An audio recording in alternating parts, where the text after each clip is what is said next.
I'm fired up and I'm ready to go. I'm fired up and I'm ready to go. I'm fired up and I'm ready to go. This is the Billionaire Brown experience. Let's go. I don't fit that. Do you want more or do you not want more?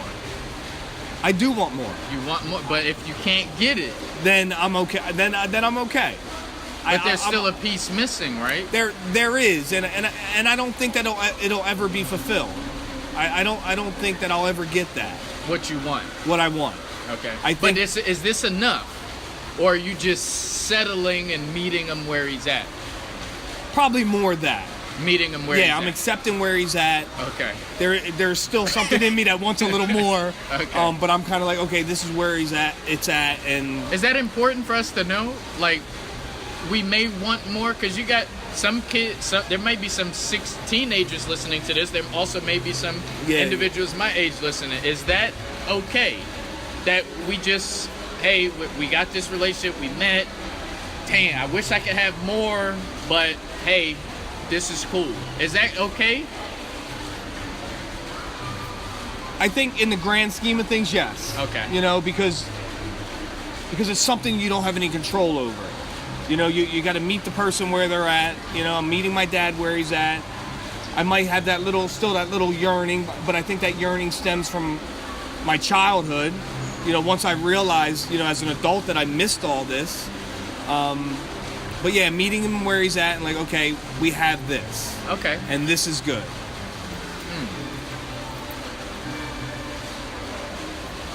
Okay. Okay. All right, so is there anything else we need to know in regards to your meeting with your dad? There was something else I wanted to touch on about that, but I might come back up. I don't recall. Okay.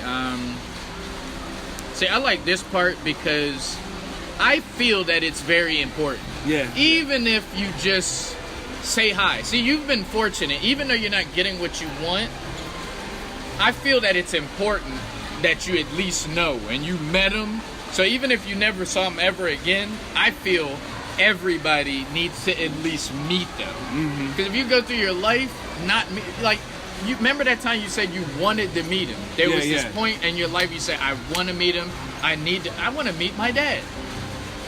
If you live with that and not execute on it, I think that makes your life a little bit worse. And that's just my opinion. What do you think about that? No, I agree, because then you never know. Yeah. So you have that thing in your head wondering like, oh, what if and you said sometimes, you know, the parent will die and then you find out they're, you know, and I don't know how that feels because it didn't happen to me, but you'll always have that thing in your head like, man, what I could have and I didn't, or, you know, you'll never know. So, and then you got to come to peace with that. Yeah, that's a whole nother route you have to take. So obviously, most of our family members aren't in the police department, aren't sheriffs. Like you were fortunate. That was lucky. Then your cousin happened to be the person you interviewed me. Come on. We want to help some people, but only God put you in that situation where that is that simple, right? Yeah. But what is the first step that somebody can do that's in your situation that wants to meet their parent and they haven't met them in over 20 years? Do you know of a first step? Is it the police department?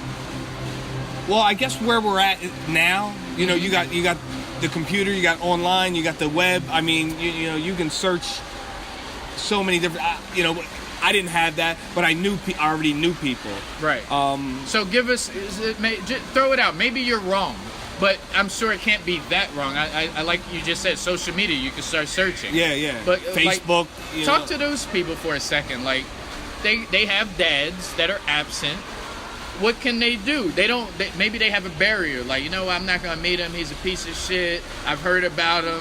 He ain't do nothing for me. I had to do everything for myself. Like, what would you say to that person?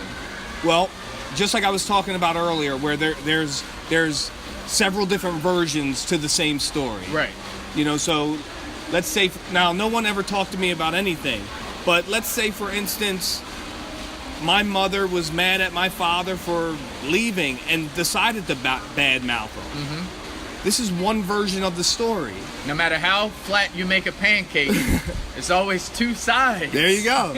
You know, so you don't know. It could be the truth. It could be just a version of the truth. It could be a complete lie out of anger. You don't know until you find out for yourself. You know, and I wasn't hearing anything, so I didn't know anything. You know, I just knew that there came a point in my life where I wanted to meet my dad. I could have been angry because he wasn't there. I could have been a lot of things. But when that yearning hit me, I needed to do it. I just needed to do it. So, no matter what you're being told, I think you have to remember, like I said, there's a lot of versions to the same story. And they all may contain a lot of truth, but I don't think they all contain the whole truth. Yeah. You know, so even with my mom tells me that he knew about me. He says he didn't.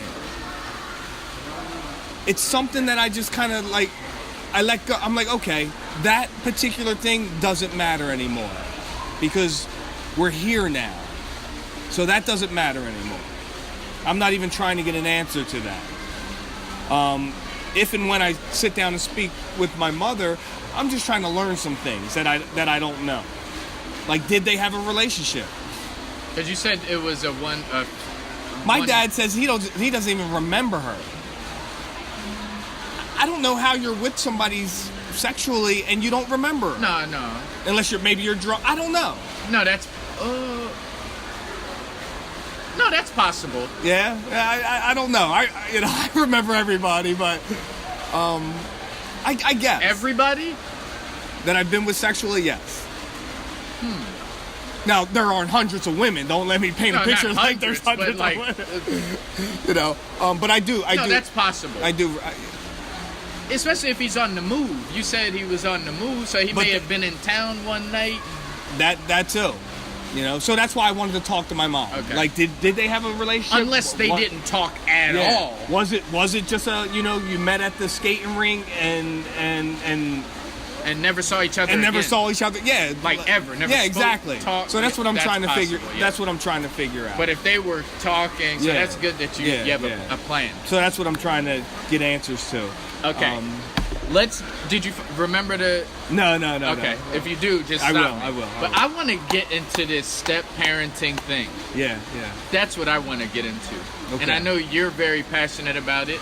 You're very passionate about you're in a relationship with someone who has kids. But you also was talking about how it's difficult with the other way, where you have to trust the person that the other half of their parents is with too, right? Yes. So what is this whole with the step parenting that deal? Well, this goes back to when I was a child as well. My dad. I'll real quickly. My mother was married briefly. Okay. And for a short period of time, I lived with them. I lived with my mother and her husband, and they had one child, which is my brother. Okay. But he wasn't conceived yet. He's 7 years younger than me. So I lived with them for a short time, and her husband was nice to me, and I liked him. Okay. He treated me, as far as I remember, because I'm recalling, now 40 years ago. As far as I remember, he treated me like I was his son. He treated me nice, took care of me, took me places, bought me things, all those things. And I recall this one time, him telling me that I could call him dad. Your stepdad. My mother's husband. Okay. And he said you could call me dad. And I don't remember my response. At what age was this? I was about 5 years old. I was maybe 4 or 5 years old. But I remember this. Uh-huh. And, as we get older, our memory gets skewed a little bit, and things we think we remember, it might be a little different, but this is how I recall it. Now, I told you that I didn't know I missed a father, and I never had a father around. Right. What I knew was he wasn't my dad. Your stepdad. And I wasn't going to call him dad. It was as if it was just this innate thing in me. At 5? At 5. I can't explain it. I've thought about it often. I can't explain it. I just knew that he wasn't my dad. Therefore, I wasn't going to call him dad. As nice as he was to me, he treated me like I was his son. And I was this little dark kid, you know? And he treated me like I was his son, but I just knew he wasn't my dad. And I wasn't going to call him dad. So, fast forward, you know, to where I'm at now in life, and I didn't give it much thought after that. I've thought about it over the years, but I didn't give it much thought. After my divorce and Anna met someone else and ultimately moved in with this person and got married, I did not accept that he automatically became a stepfather to my children. Because as far as I was concerned, I was still in the picture. There was no need for a stepfather. There was no need for him to step in and play that role because I'm here. I'm in it. And whereas in the beginning, I didn't have 50-50 and they were kind of slipping away from me, ultimately that's what me and Anna worked out. I was never going anywhere. I was always there. It was just our circumstances were, you know, they were bumpy for a while. So when I talked to other people and I talked to just people about what was going on and I talked about, you know, Anna and her new husband and whatever was going on, they would always, just like you just did, they would always be like, oh, the stepdad, and I'd be like, no, not the stepdad, Anna's husband. I'm their father. No need for a stepdad. And it was a real struggle for me. You don't still believe that? I still. Oh no! You still believe that? I still believe it on some level. I can't say that I'm completely. Okay, on what level? I can't say that I'm completely free of it. So what would you want? How should it be? You're active. I think it stemmed from me being just really protective of my status as a father. Okay. So you're the father. And I was afraid that I was going to lose them. So here I am. I'm the single dad over here now. Mm-hmm. But Anna has built another family unit. Okay. Which consists of her, a husband. Okay. A man in the house, and the children. Okay. And everyone around, and this is all in my head. Okay. I feel like everyone around her, his parents, her parents or siblings, everyone's going to reinforce this idea, and I'm just this guy over here that every once in a while gets to spend time with their children. Okay. And it was stemmed from fear. That's really where it stemmed from. It really has no argumentative basis except that I was afraid that I was going to lose my status as their father. And do you still believe that though? No, I don't believe that any longer. Okay. Are you sure? But no, I'm not too sure. Because a couple years ago, my girls told me that Anna wanted them to get Jason a Father's Day card. Oh boy, okay. And it was a punch in the heart. And this is when you're already active. Yeah, I've had 50-50 custody for a few years now. The relationship's going well. They're flowing back and forth real easily. Everything's going well. So they came to you saying... And they told me Mom that. Wants... And I don't even know how it came up. Okay. But it came up. So you're fired up. Now I'm fired up. But I was learning not to react. And I didn't say anything. I didn't say anything to them. I didn't say anything to Anna initially. I just kind of... I'm not going to say I dealt with it, because when it finally came up, I kind of blew up. Okay. And it came up, I think, on a separate incident. You know, something else happened, and I'm talking to her about something, and maybe we're in a little argument. I'm not sure. And it came up. Okay. And again, There's several versions to the same story, and she claimed that it was just a they wanted to get him an appreciation card. And I had to accept that. What am I going to tell her? She's lying? I don't know. And, you know, kids don't know all the time. Maybe it was. I don't know. Over the years, I've come to see the role that he plays. Is it a good role? It's a good role. So he does a good job. He does a good job. He's a very nice man. He's probably nicer than me, to be honest with you. Okay. He's a very calm spirit, a nice man. On the weeks that Anna has the kids, he drives my little girl to school every day. One day when she had off and we really didn't know what to do with her, he took her to work because he's an independent contractor.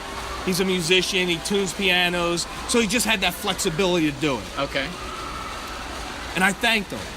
I thanked him for that. Oh, you did? Personally, up close, I thanked him for that. What did you say? I said I don't know the experience, Not exactly. but I thanked him for taking care of Siani that day, and I told him I appreciated it. Hey, what about overall? That was just for a moment. That was for the moment. I haven't overall thanked him. Okay. Is that overall? But I have talked to my girls a lot about it, and in the beginning, where I might have been giving off a negative attitude, almost trying to counteract what I thought what was going on over there, where all these people were reinforcing this stepfather role, and I was trying to counter. What's an example of this counter? I would tell them that they didn't have to accept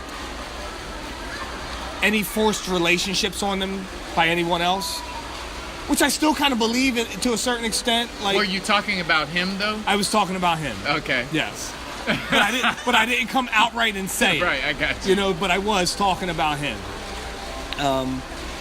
And I would kind of go through this whole dialogue with them and try to give them an idea, like, you can resist that. Because I'm your dad, and I'm telling you, you can resist that. But it was causing problems in the home as well, because my oldest, like my little girl, because she was like 3 years old when me and Anna divorced, she kind of just moved right into this new family unit. Mm-hmm. And she loves Jason. She's always talking about Jason. It's less of a punch in the heart now. In the beginning, it was like, you know, it was like,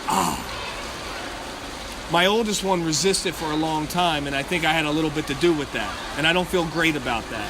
And Anna would struggle with that because she was treating her husband not good and ignoring him a lot and not interacting. And I got to be honest with you, when I heard that, when Anna told me that, at the moment, I felt good about that. I'm not going to lie to you.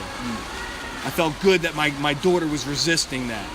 I felt some resisting him. I felt some pride in that.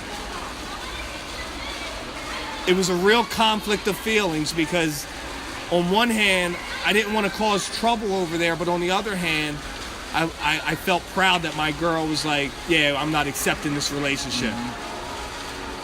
Mm-hmm. So it was a real conflict of feelings for me. But does he discipline your children? No, he doesn't. He doesn't play a role like that in their lives. See, I see your situation a little bit different because you're active. Yeah. So I don't really have much to say about it because you're active. Yeah. But some men actually feel the same way that you feel, but they're not active. So everything that you just said, they're doing. Yeah. But they're not active you're active. I hear what you're saying. Yeah, so your emotion, your feeling, even the things that you say, I can respect that to a certain level. Yeah. But we got some men out there that's saying and feeling exactly how you're doing, but they're not active. Yeah. And I think that's really bad. And you know what? And Anna comes from, and I don't want to talk too much about her because that's her life, but Anna comes from a different part for me. Whereas I told you, I knew that my mom's husband wasn't my dad and I wasn't going to call him dad. Anna grew up before she came to the country with her stepdad, who was really like her real dad. For all intents and purposes, that's her real dad. What's a real dad to you? Somebody that's there. Someone that's doing, you know, spending the time with you, providing for you, doing the things that I believe a father should do as a father, what I'm doing with my girls. And he was the stepdad. So I recognize and I recognize that relationship. Her real father left, her mother married, and this man became the father. Okay. That she didn't, that wasn't there. I guess with all I'm saying, I don't have I really don't. Do your kids call Jason? It is Jason, yeah. Do they call him Dad? No, they call him Jason. Jason. Yeah.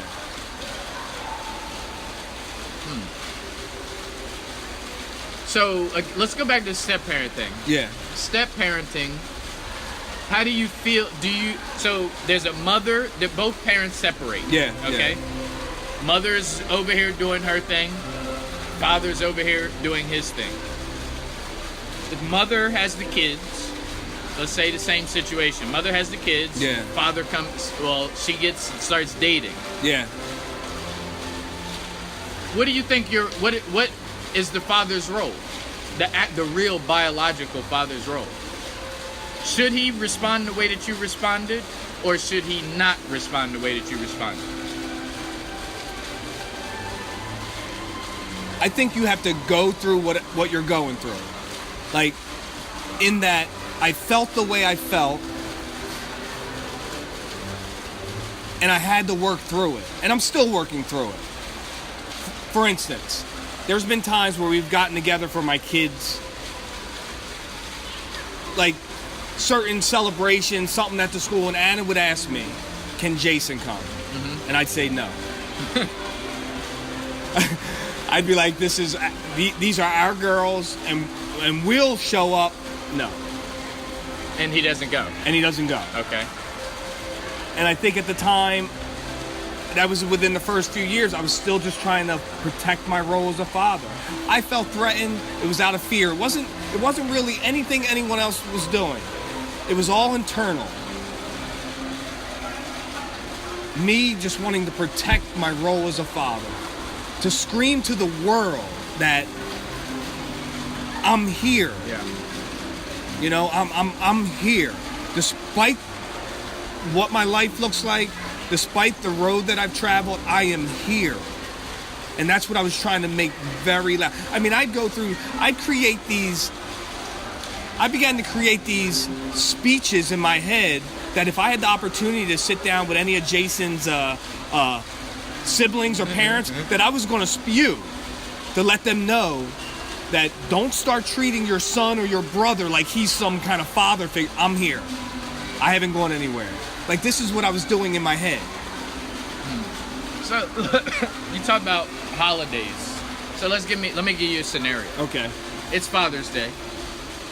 And your Anna wants to take the girls. Anna and Jason want to take the girls to, let's say, Disney World for Father's Day. Is that okay? Are you? I'm not there yet. But it's for Father's Day. I'm not there. Okay. I'm definitely not there. What about a dinner? They only have time to take one person to dinner on Father's Day. They want to take Jason this year. They'll take you next year.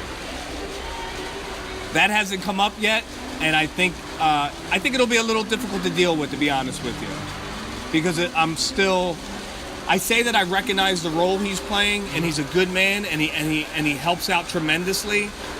But I still feel as though the role of the father is mine. Okay. So you're saying that a stepfather really shouldn't, if the father is there, the stepfather really should just be filling in the gaps, in a sense, right? Maybe making sure they are, do their homework, make sure they're in bed at time. He's just reinforcing. Is that correct or no? To some extent, yes. Because it's the reason why I'm saying that, because it seems like you're there. It seems like you have a communication system. Even when they're not there, they understand that you will be there next week or next 2 weeks. Exactly. So he should just be filling in the gaps, no? To some extent, yes. Like, I don't want to... He can't be... Okay, go ahead. I don't want to take away from... Like, in the beginning I did. I wanted to pull everything to me. Right. Everything. Like, he had no role whatsoever. Right. Everything was mine. And I either wanted all or nothing, but I was taking all. Over the last several years, as this thing has progressed,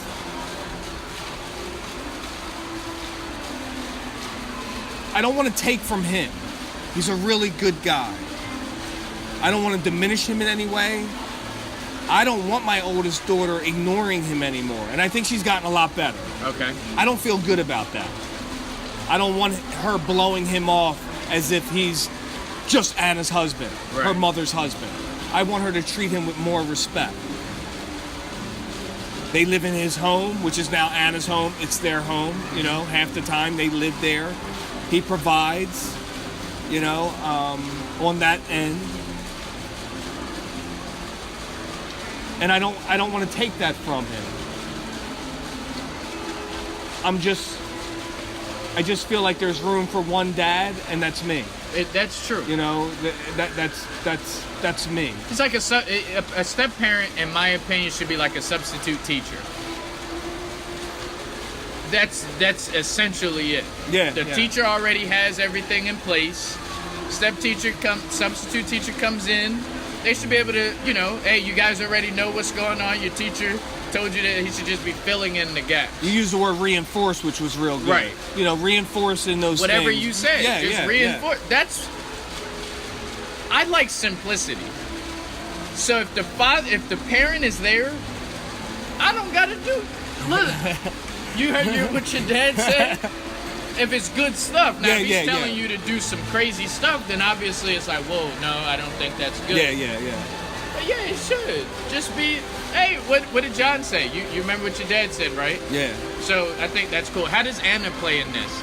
Does Anna make this situation of the step-parent between you and Jason, does she make it run smoothly, or does she conflict or create a sense of tension? I think she helps it run smoothly. Okay. I think what she wanted was, and she never came outright and said it, but because she grew up in that stepfather role who became like her real dad, I think she would lean more towards that and be okay with. In her head, maybe she sees it as that, you know, but really she wants them just to respect him, to respond to him. When they're there, respond to him. And my oldest daughter was ignoring him. Yeah. You know, just the little one's good. Like I said, she talks about Jason all the time. Jason did this. Me and Jason went for a walk. They got to school early one day, so they went to the park over there and just kind of walked around. Like, she learned stuff from him. And in the beginning, when this was going on, it was, like I said, it was like a punch in the heart, you know? Like, oh, Jason, you know, he's doing all these fun things, you know? That's my, you know. But I've gotten much better with it. Now, whereas I would tell, Anna would ask, could he come to things? And I would say no. Last year, my daughter decided she wanted to do the talent show. My youngest daughter, she asked, could Jason come? And I said, yes, Jason, yeah, he can come. And actually, he showed up. Him and I were sitting together, and Anna was late. You know, I'm like, well, she's always late. He's like, yeah, I know, you know. And now my daughter's birthdays are coming up. My daughter is having her quinceañera, like her sweet 15. Okay, in the Spanish culture, it's at 15.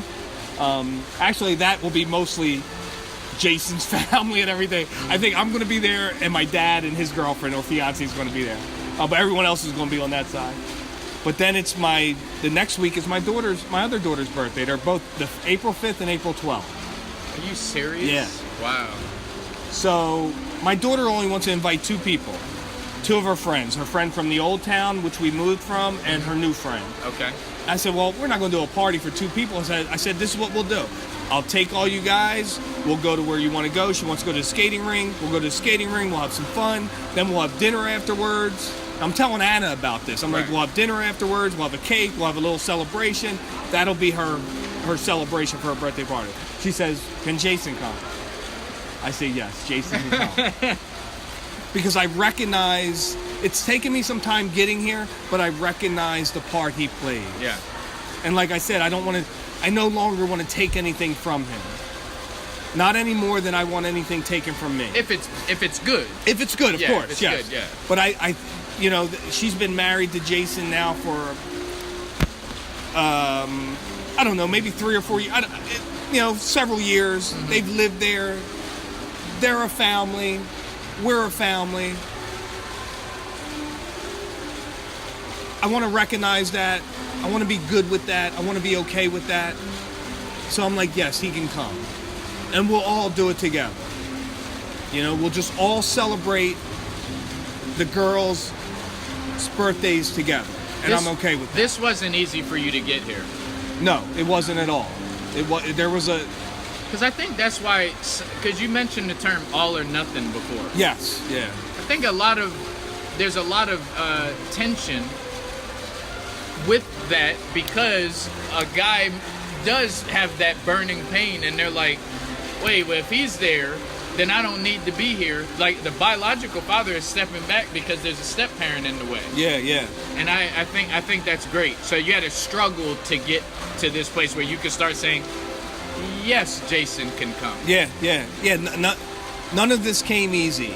Yeah. It's been times where I haven't handled it so well, and me and Anna have had arguments. Even me feeling like she's putting his family before me because they're my girls, and there's been times where, like I said, I felt good that my daughter was resisting him. Yeah. To where I'm at now, like I'm recognizing the role that we all play, and I'm lucky. I mean, he's a good guy. Yeah, very lucky. I mean, she could have chose someone that, wasn't so great, or that was just interested in her and wasn't interested in the kids. Maybe in the beginning I would have felt good about that. Mm-hmm. Now where I'm at several years later, maybe I wouldn't feel so good about that. I'm glad they got a positive man in their lives. When it's working the way that you have it working now in the direction you're heading, it's almost like your kids have an unfair advantage if it's done right. If everybody's playing their role and everybody knows what their role is, they have extra people who are pouring in, loving, and working to make sure that everything runs smooth. And you know what? And it's good that you say that, because more than once have I told myself that I have to allow other people to love my children. Yeah. Because I had that all or nothing mentality. Like, either it's all from me or nothing. And I would have to tell you, you got 2 great girls. You have to allow other people to love your children because they're lovable. Yeah. And you can't give it all to them. You can give them what you have, but you have to allow the other people to give them what they have as well. Okay, so as we're winding down, I want to ask you one more question, yes. And then I want to also see if you have any words about I said if we have new information.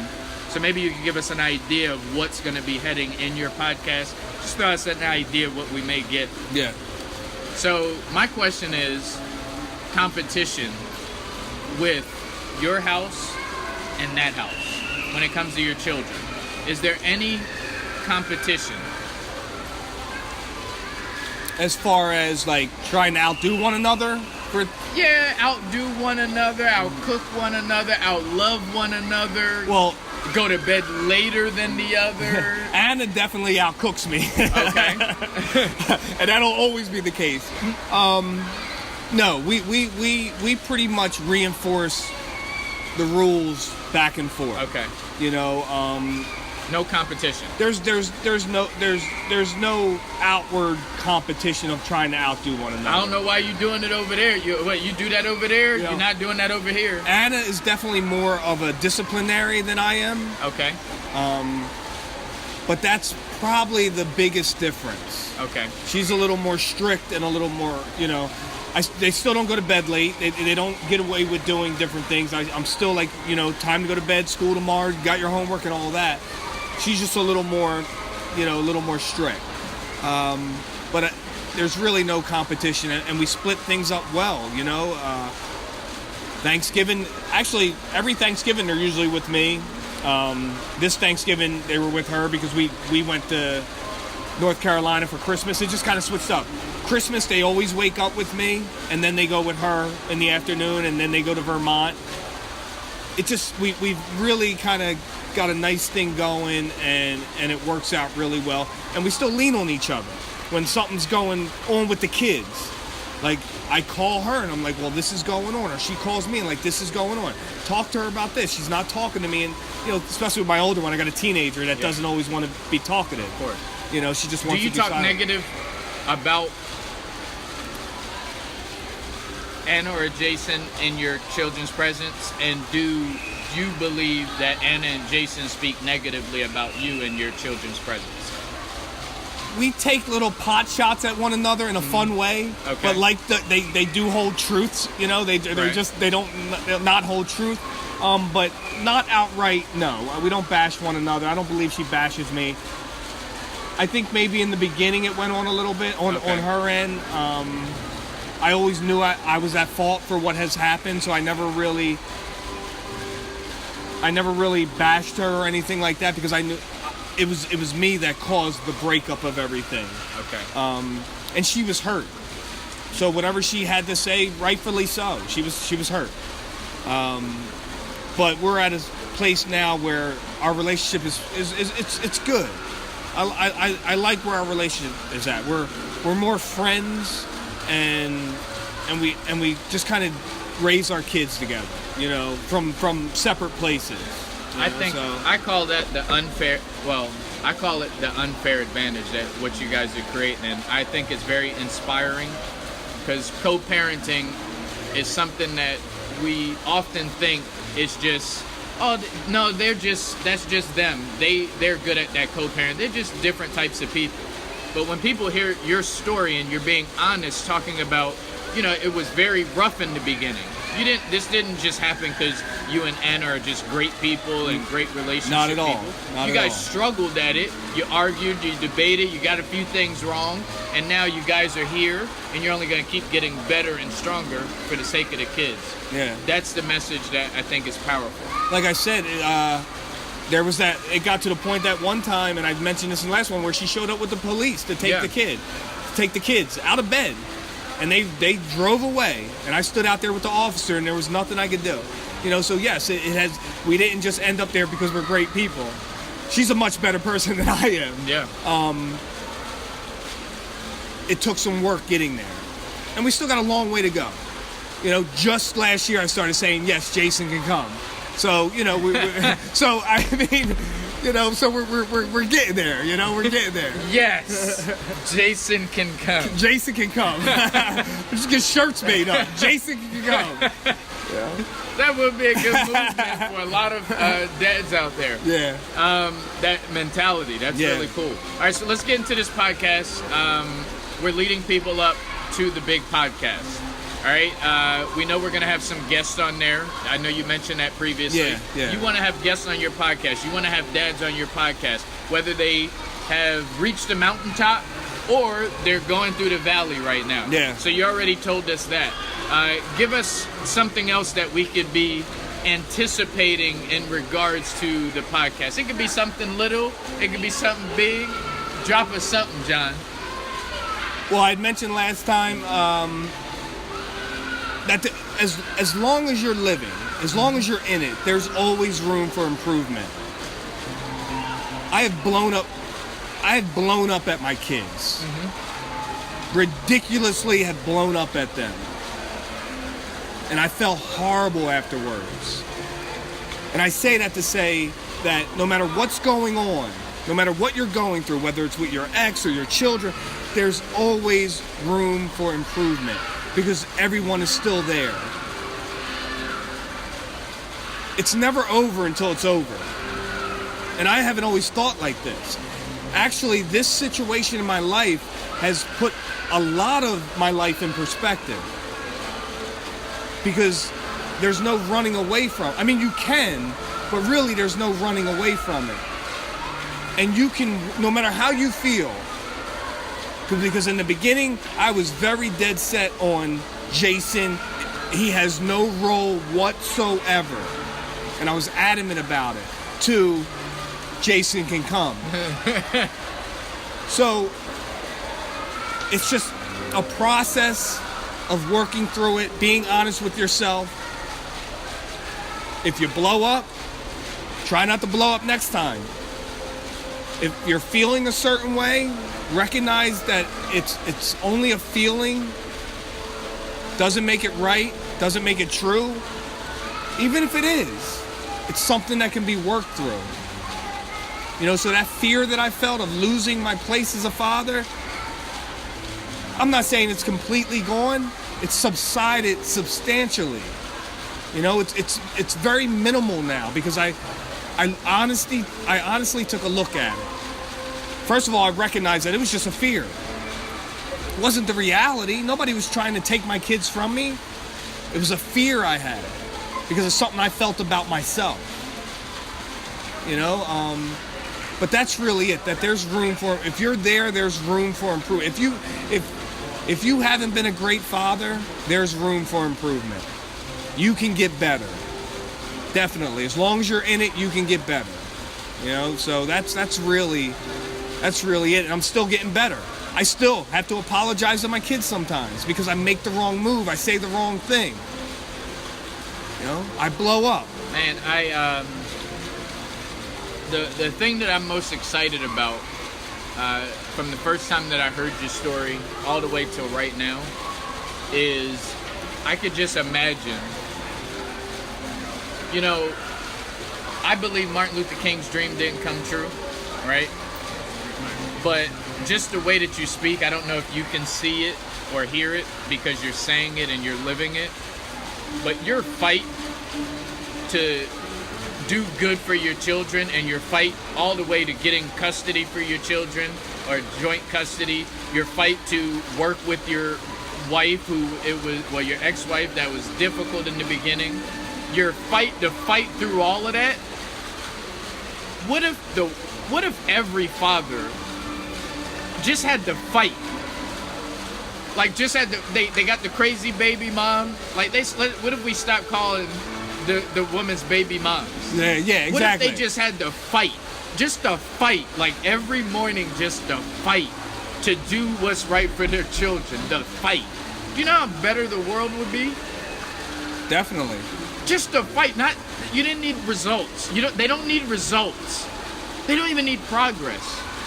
Because there was times in your beginning where you didn't have progress.